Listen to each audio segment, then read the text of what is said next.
Shalom Bapak Ibu Saudara. Shalom, selamat berbakti kembali di rumah Tuhan. Hari ini mungkin masih ada beberapa jemaat yang sedang berlibur, tapi tidak apa-apa, kita tetap ibadah dan kita tetap bersyukur karena Tuhan masih memberi kekuatan, kesehatan kepada kita semua untuk beribadah hari ini. Mari saya undang Bapak Ibu Saudara bangkit berdiri. Kita akan katakan pujian, ku bersyukur Bapa karena begitu mengasihi hidup kita.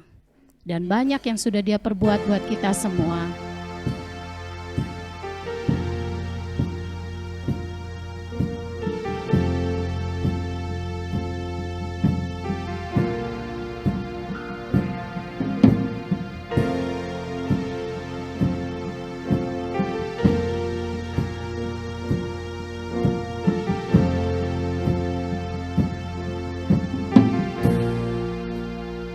Banyak yang kau perbuat, banyak yang kau perbuat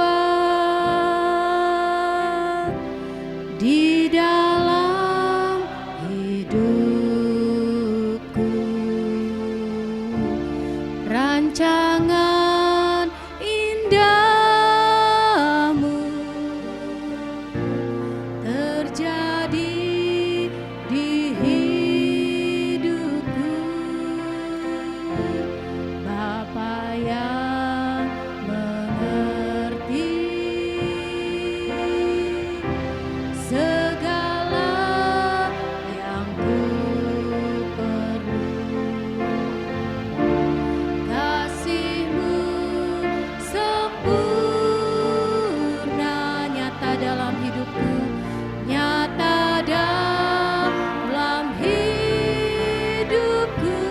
Katakan ku bersyukur Bapa, ku bersyukur Bapa, ku bersyukur Tuhan buat kasih setia-Mu di dalam hidupku. Ku bersyukur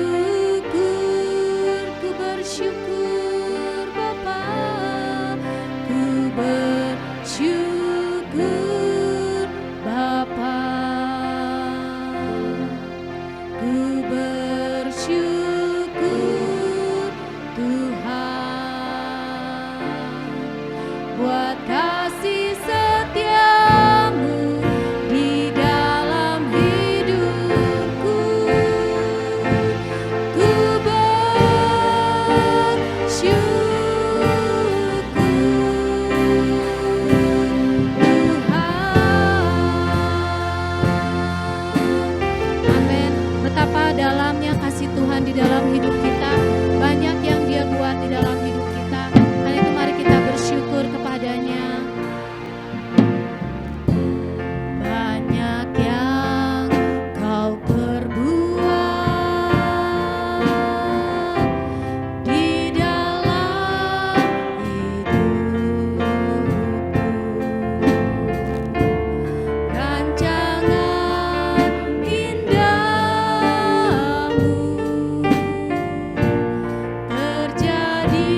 Bapa, kami bersyukur buat segala kebaikan-Mu di dalam hidup kami. Engkau selalu ada buat kami di tengah dalam kesukaan maupun dalam kedukaan. Engkau tidak pernah meninggalkan kami. Terima kasih buat kesetiaan-Mu di dalam hidup kami. Terima kasih buat kasih sayang-Mu yang luar biasa bagi kami semua. Terima kasih kami boleh ada di tempat ini semua karena kasih dan anugerah Tuhan. Hari ini Tuhan kami mau beribadah. Layakkan kami, perkenankan kami untuk ada di dalam hadirat-Mu Tuhan. Biarlah kami boleh menikmati hadirat-Mu hari ini Tuhan. Saat ini Tuhan, kami mau menikmati kasih-Mu yang luar biasa di dalam hidup kami. Mari pimpin ibadah kami dari awal pertengahan sampai pada akhirnya. Urapi setiap kami dengan kuasa Roh Kudus-Mu, supaya ketika kami pulang dari tempat ini, ada sukacita, ada kekuatan, ada kemenangan yang kami peroleh di dalam Engkau Tuhan. Terima kasih Tuhan, kami mau buka ibadah kami di dalam nama Tuhan Yesus. Hanya di dalam nama Tuhan Yesus kami berdoa dan mengucap syukur. Haleluya. Amin. Karena hidup kita ada di dalam tangan-Nya dan Dia memberikan yang terbaik buat kita. Hidupku ada di tangan-Mu. Kau beri rancangan yang terindah. Tak hanya yang baik saja yang ku terima. Walau tubuhku dirembukan, walau jiwaku terkoyakkan, pujianku takkan terhenti.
hari yang kita lalui adalah hari yang terbaik, karena itu kita harus selalu senantiasa bersyukur karena Tuhan Yesus selalu menolong kita di dalam segala perkara. Sebentar kita akan mendengarkan firman Tuhan, kita akan angkat pujian segala perkara dapat kutanggung di dalam Dia. Mari Bapak Ibu kita siapkan hati kita, kita masuk, kita mau mengucap syukur kepadanya.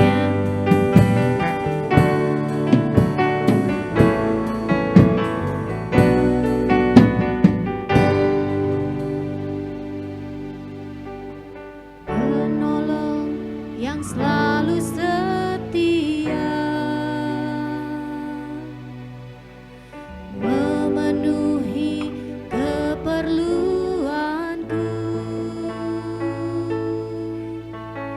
tak pernah Dia mengecewakan.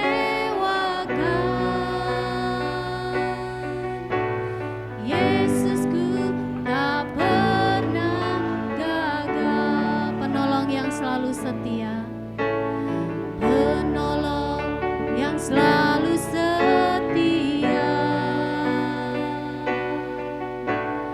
memenuhi keperluanku,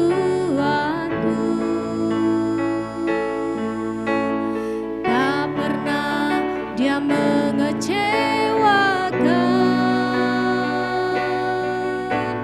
Yesusku tak pernah gagal.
Kau Allah yang besar, layak ditinggikan, layak dipuja, layak diagungkan. Terima kasih Tuhan buat kasih-Mu di dalam hidup kami. Terima kasih buat setiap janji-janji-Mu di dalam hidup kami. Walau mungkin kami masih menunggu janji-janji Tuhan di dalam hidup kami, tapi kami bersepakat hari ini, kami percaya akan janji Tuhan, karena kasih-Mu dan anugerah-Mu adalah sempurna di dalam kehidupan kami. Terima kasih Tuhan, terima kasih. Sebentar kami mau mendengar firman Tuhan, kiranya Allah Roh Kudus menolong setiap kami boleh mengerti akan firman-Mu, biarlah firman-Mu boleh menjadi rema di dalam kehidupan kami, biarlah firman-Mu bukan hanya sekedar pengetahuan, tetapi kami lakukan di dalam kehidupan kami, mengubah hidup kami Tuhan. Kalau ada hal-hal yang tidak berkenan di hadapan Tuhan, kami mohon ampun atas segala salah dan dosa kami. Perkenankan kami di dalam kami mendengarkan firman-Mu. Tuhan, urapi hamba-Mu yang akan menyampaikan firman-Mu dengan kuat kuasa Roh Kudus-Mu. Biarlah firman yang disampaikan itu semuanya daripada-Mu dan kami boleh menerimanya dengan sukacita dan ucapan syukur. Terima kasih Tuhan Yesus yang baik. Waktu ini kami serahkan ke dalam tangan Tuhan. Berbicaralah kepada setiap kami Tuhan, pribadi lepas pribadi.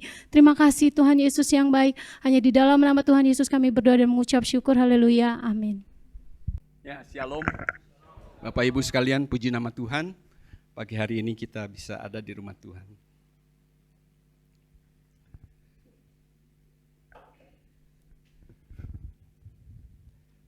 Kita akan merenungkan firman Tuhan pada pagi hari ini dengan tema kehadiran dan penyertaan Tuhan.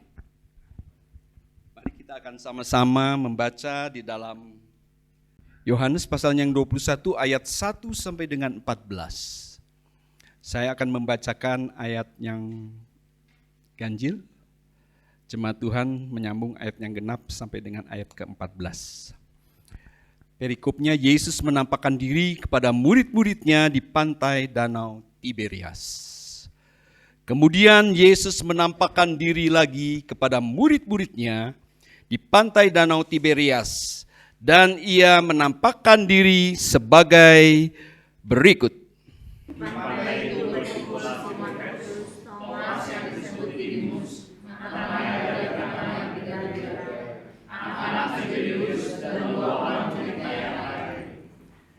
Kata Simon Petrus kepada mereka, "Aku pergi menangkap ikan." Kata mereka kepadanya, "Kami pergi juga dengan engkau." Mereka berangkat lalu naik ke perahu, tetapi malam itu mereka tidak menangkap apa-apa. Ketika hari mulai siang, Yesus sendiri di pantai, akan tetapi murid-murid tidak tahu bahwa itu adalah Yesus. Kata Yesus kepada mereka, "Hai anak-anak, adakah kamu mempunyai lauk pauk?" Jawab mereka, "Tidak ada." Maka kata Yesus kepada mereka, "Tebarkanlah jalamu di sebelah kanan perahu, maka akan kamu memperoleh." Lalu mereka menebarkannya, dan mereka tidak dapat menariknya lagi karena banyaknya ikan. Maka murid yang dikasihi Yesus itu berkata kepada Petrus, "Itu Tuhan." Ketika Petrus mendengar bahwa itu adalah Tuhan, maka ia mengenakan pakaiannya sebab ia tidak berpakaian, lalu terjun ke dalam danau. Murid-murid yang lain datang dengan perahu, karena mereka tidak jauh dari danau, hanya kira-kira 200 sasta saja, dan mereka mengajarkannya untuk ikan itu. Ketika mereka tiba di darat, mereka melihat api, arang, dan di atasnya ikan dan roti. Kata Yesus kepada mereka, "Bawalah beberapa ikan yang baru kamu tangkap itu." Simon Petrus naik ke perahu lalu menghela jala itu ke darat. Penuh ikan-ikan besar, 153 ekor banyaknya. Dan sungguh pun sebanyak itu, jala itu tidak koyak. Kata Yesus kepada mereka, "Marilah dan sarapan." Tidak ada di antara murid itu yang berani bertanya padanya, "Siapakah engkau?" Sebab mereka tahu bahwa dia adalah Tuhan. Yesus maju ke depan, mengambil roti dan memberikannya kepada mereka, demikian juga ikan itu. Itulah ketiga kalinya Yesus menampakkan diri kepada murid-muridnya, sesudah ia bangkit dari antara orang mati. Ya, Bapak Ibu sekalian, kita sudah sama-sama memeriksa dan membaca penampakan Yesus kepada murid-muridnya di pantai Danau Tiberias. Ya, dari ayat 1 sampai ke 2 kita melihat di situ bahwa Yesus menampakkan diri kepada murid-murid di Danau Tiberias. Dan di ayat selanjutnya, ayat ketiga sampai dengan kelima, kita melihat di sini para murid-murid itu pergi ya untuk menangkap ikan. Tetapi pada saat malam itu usaha mereka nihil. Sampai mulai siang hari, Yesus berdiri di pantai dan menegur murid-murid itu. Bahkan mereka tidak memiliki lauk pauk. Pada saat itu Tuhan Yesus bertanya kepada murid-murid. Saudaraku sekalian, kita melihat di sini bagaimana murid-murid mereka tetap bertekun di dalam pekerjaannya, menangkap ikan pada saat itu untuk keperluan mereka ya dan keluarganya. Sebelum mereka menerima pengutusan dari Tuhan Yesus. Saudaraku sekalian, di sini kita melihat bahwa murid-murid giat dalam pekerjaan menangkap ikan itu. Tetapi apa yang terjadi? Ternyata sudah semalaman mereka berusaha, mereka dalam pekerjaannya itu nihil atau tidak berhasil untuk mendapatkan ikan. Selanjutnya di ayat yang ke-6 sampai ke-8, Tuhan Yesus menyuruh murid-murid untuk menebarkan jala mereka di sebelah kanan daripada perahu mereka, maka jala yang mereka tebarkan itu ternyata syarat dengan ikan-ikan yang besar. Ya, inilah kejadian yang mujizat yang terjadi, yang dialami oleh murid-murid ketika Tuhan Yesus menampakkan diri di Danau Tiberias. Di ayat ke-9 sampai dengan ke-12, ketika mereka tiba di darat, dan Tuhan Yesus juga sudah menyediakan sarapan dengan ikan dan roti bakar untuk disediakan kepada murid-muridnya. Dan ketika Tuhan Yesus menyatakan supaya bawalah ikan yang engkau dapatkan. Kemudian seorang murid Tuhan Yesus menghela jarak yang penuh dengan ikan-ikan yang besar dan mereka hitung jumlahnya 153 ekor. Wah, sungguh dahsyat kejadian yang mereka alami itu. Tetapi ketika jala yang mereka tarik itu syarat dengan ikan yang besar, jala itu tidak robek. Di ayat ke-13 sampai dengan 14, Tuhan Yesus memberikan ikan dan roti untuk murid-murid menikmati sarapan pagi pada saat itu. Inilah yang dikatakan 3 kali Tuhan Yesus menampakkan dirinya kepada murid-murid yang ia kasihi ketika ia sudah bangkit dari kubur. Bapak Ibu sekalian, kita bisa sebentar memeriksa ya, dari peristiwa ini kita mendapatkan pelajaran yang begitu penting untuk kita juga terapkan di dalam kehidupan kita. Yang pertama, kita mengetahui bagaimana kepedulian Tuhan Yesus kepada murid-murid yang ia kasihi. Sehingga ia berulang kali menampakkan dirinya setelah ia dikuburkan dan ia bangkit pada hari Paskah Ya, seperti kita sudah memperingati, di mana 2 minggu yang lalu kita memperingati hari Paskah, memperingati hari kemenangan. Tuhan Yesus mengalahkan maut. Sehingga kita punya Tuhan yang dahsyat. Kita punya Tuhan yang hidup, yang selalu memperdulikan dan juga menyertai kepada anak-anaknya. Kita melihat di sini bagaimana Tuhan Yesus begitu mengetahui keberadaan dari murid-muridnya pada saat itu. Dan pada saat itu Tuhan Yesus menampakkan dirinya di pantai Tiberias itu. Dan pada waktu itu murid-murid tidak tahu bahwa itu adalah Tuhan Yesus. Sehingga Tuhan Yesus berkata kepada mereka, "Hai anak-anak, adakah kamu mempunyai lauk pauk?" Di sini kita bisa melihat bagaimana kepedulian Tuhan Yesus kepada murid-murid yang dikasihinya. Sehingga mereka menjawab, "Tidak ada."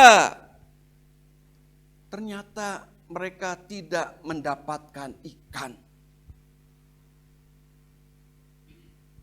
Sehingga saat itu Tuhan Yesus berkata kepada mereka, "Tebarkanlah jalamu di sebelah kanan perahu, maka akan kamu peroleh." Lalu kita melihat bagaimana murid-murid seketika itu juga menebarkan jala mereka, seperti apa yang diperintahkan oleh Tuhan. Dan pada saat mereka menebarkan jala itu, mereka merasa begitu berat karena mereka tahu bahwa mereka mendapatkan ikan yang banyak saat dia mengikuti perintah daripada Tuhan Yesus.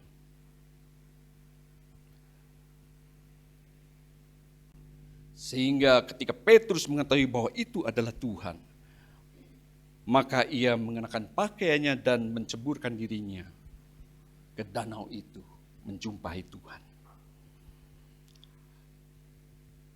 Jadi di sini yang pertama yaitu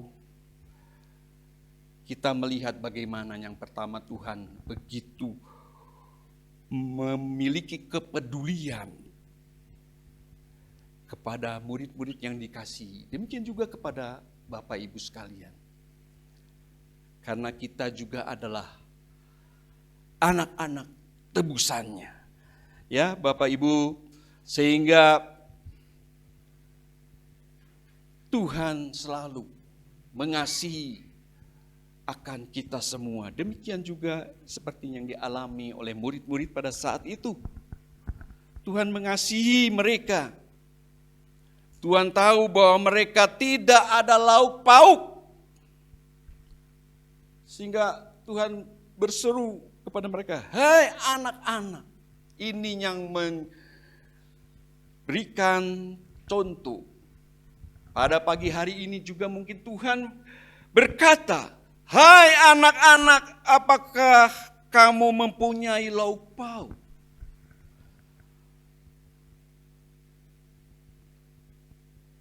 Kita melihat di sini bagaimana Tuhan menyatakan kasih-Nya kepada saudara dan saya juga. Sehingga kita percaya, ya. Mungkin lauk pauk itu menggambarkan makanan, ya. Ini yang menyatakan keperluan umat manusia akan makanan. Apakah ada makanan di rumahmu? Di sini kita melihat yang kedua adalah pemeliharaan Tuhan. kepada semua anak-anak tebusannya. Sehingga di ayat yang lain kita dapat mengatakan, ya Aba, ya Bapa. Kita dapat berseru kepada Tuhan, apa yang menjadi keperluanmu.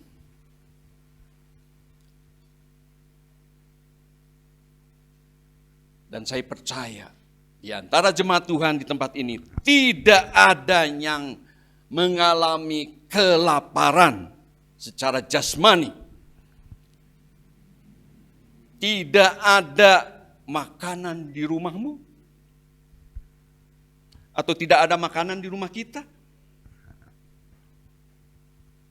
Bapak Ibu sekalian, kita selalu teringat bagaimana firman Tuhan menggambarkan ya, di Matius. Burung pipit saja Tuhan pelihara. Dia tidak menanam seperti para petani, tetapi Tuhan pelihara. Terlebih lagi, kehidupan manusia, yaitu saudara dan saya, dan kita sebagai anak-anak tebusannya. Dikatakan di 1 Petrus 5 ayat yang ke-7 ya. Serahkanlah segala kekhawatiranmu kepada Tuhan. Mungkin saudara mengalami masalah di dalam kehidupan ini. Apakah itu pada pagi hari ini jemaat Tuhan yang datang mengalami himpitan di dalam kehidupannya. Tidak ada makanan atau tidak ada lauk pauk.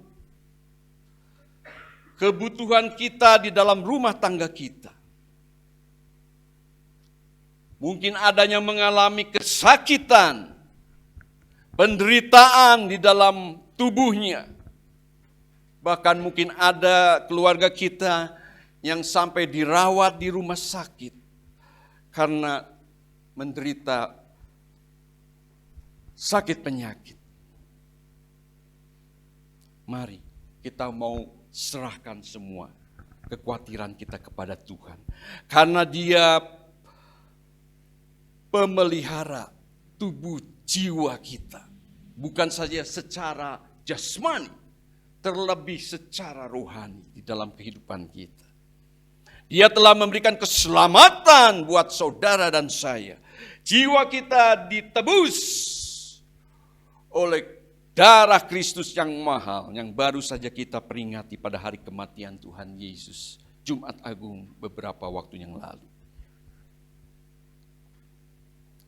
Dan kita melihat selanjutnya, dalam peristiwa ini bagaimana, di mana murid-murid pada saat itu dia mendengarkan perkataan Tuhan Yesus. Jadi yang ketiga adalah ketaatan murid-murid pada saat itu. Mereka menebarkan jalannya seperti apa yang diperintahkan oleh Tuhan Yesus, yaitu ke sebelah kanan perahu mereka. Dan pada saat mereka sedang akan mengangkat jala itu, ternyata begitu berat. Dan ini berarti jalan yang mereka tebarkan sesuai menurut perintah Tuhan Yesus. Dan murid-murid taat saat itu. Tidak bilang, mungkin tidak ada lagi ikan. Tetapi mereka beriman, percaya dengan apa yang diperintahkan oleh Tuhan Yesus. Mereka ternyata berhasil mendapatkan keajaiban, mujizat. Bayangkan, setengah harian mereka sudah mencoba dari malam sampai pagi ini. Mereka tidak mendapatkan lauk pauk, mereka tidak mendapatkan ikan. Tetapi ketika Tuhan Yesus yang memerintahkannya, maka mereka melakukan ketaatan. Bapak Ibu sekalian, mari kita juga mau belajar seperti apa yang dialami oleh murid-murid di Danau Tiberias ini. Untuk kita selalu perlu ketaatan akan firman Tuhan. Apa yang Tuhan katakan di dalam kehidupan kita. Dan firman Kristus itu yang menimbulkan iman percaya kita.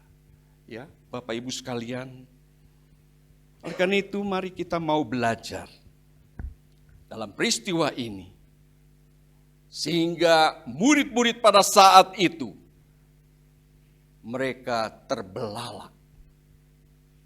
Apa yang Tuhan perintahkan dan mereka taati ternyata membuahkan hasil yang besar, hasil yang dahsyat, yang ajaib yang mereka terima, yang mereka alami pada saat itu.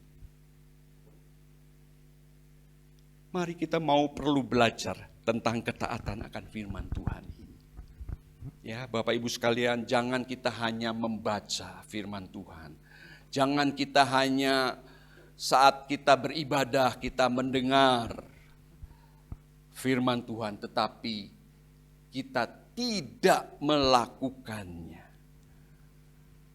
Karena lewat perkataan firman Kristus, firman Tuhan, maka menimbulkan iman di dalam kehidupan kita. Yang keempat, yaitu kehadiran Tuhan mendatangkan berkat. Saudaraku sekalian, kita melihat bagaimana penampakan Tuhan Yesus yang ketiga kalinya di Danau Tiberias kepada murid-murid. Saudaraku sekalian, kita bersama-sama di sini mempelajari ya,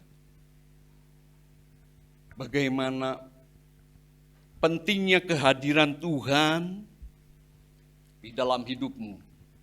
Pentingnya Tuhan hadir di dalam keluargamu. Pentingnya Tuhan hadir di dalam pelayananmu. Pentingnya Tuhan hadir selalu di dalam kehidupan kita. Karena apapun yang kita perlukan, Tuhan pasti sediakan. Karena kehadiran Tuhan mendatangkan berkat. Seperti apa yang dialami oleh murid-murid di Danau Tiberias pada saat itu. Pada mulanya mereka tidak tahu. Tetapi mereka tahu. Dan mereka beriman percaya. Apa yang diperintahkan. Bahwa itu adalah Tuhan. Dia dapat mengadakan mujizat yang tidak ada menjadi ada. Sehingga ketika mereka mentaati perintah Tuhan pada saat itu, mereka beriman. Pasti Tuhan mengadakan mujizat.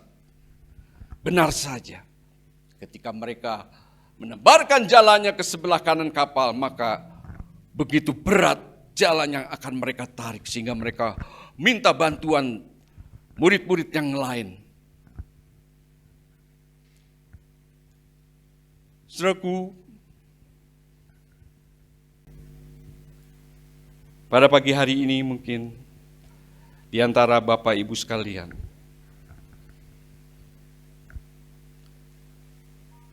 mengalami masalah persoalan. Kita melihat di sini bagaimana Tuhan Maha Tahu.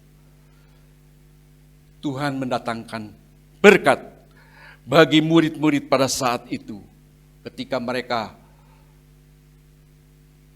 berpasrah ya, dengan kelelahan mereka mentaati untuk menebarkan jalannya ke kanan. Maka Tuhan memberkati murid-murid pada saat itu. Kita melihat bagaimana murid-murid mungkin sudah lelah. lapar. Dan ketika mereka disuruh menepi, Tuhan sudah menyediakan roti dan ikan bakar. Tuhan sediakan untuk keperluan kita pada waktunya. Tuhan sudah menyediakan keperluan murid-murid pada waktunya. Pagi hari itu. Jadi saudaraku sekalian, bukan keinginan, semua keinginan kita yang Tuhan berikan kepada kita, tapi kebutuhan atau keperluan. Apa yang menjadi keperluan sidang Tuhan pada saat ini? Karena dikatakan barang siapa yang percaya, tidak ada yang mustahil bagi Allah. Sebab bagi Allah tidak ada yang mustahil, ya. Lukas 1 ayat 37. Ini juga dinyatakan di Kejadian 18 ayat 14.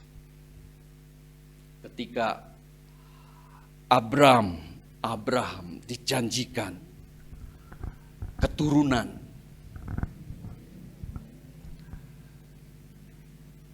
Dan pada saat itu Abraham percaya apa yang Allah janjikan kepadanya. Karena dia akan menjadi ternama, diberkati kehidupannya, menjadi bapak orang yang beriman, percaya bahwa janji Allah kepadanya terjadi. Meskipun pada saat itu dia belum memiliki keturunan, dia belum memiliki anak, tetapi ketika Allah menjanjikan anak perjanjian, Ishak, ya, dan pada saat itu dia menanti dengan percaya akan janji Tuhan. Keperluannya yaitu memiliki keturunan, sehingga di usia 100 tahun Abraham dan Sarai usia 90 tahun, itu di luar pikiran manusia. Seorang kakek dan seorang nenek bisa memiliki keturunan, sehingga Sarah mengandung dan melahirkan anak perjanjian, yaitu Ishak. Di usia Sarah 90 tahun. Ya, ini terjadi dan dinyatakan di Kejadian 17 ayat 17. Bapak Ibu sekalian, kita bisa bersama-sama mengingat akan firman Tuhan ini. Karena bagi Allah tidak ada yang mustahil. Bagi Tuhan yang kita sembah, apa yang menjadikan keperluanmu pada saat ini? Mari kita menyerahkan. Mungkin saudara mengalami kekhawatiran. Di Mazmur 55 ayat 23 juga, serahkanlah khawatirmu kepada Tuhan. Ya.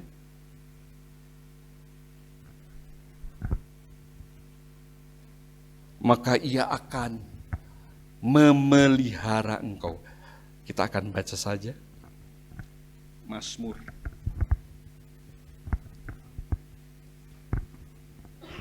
55.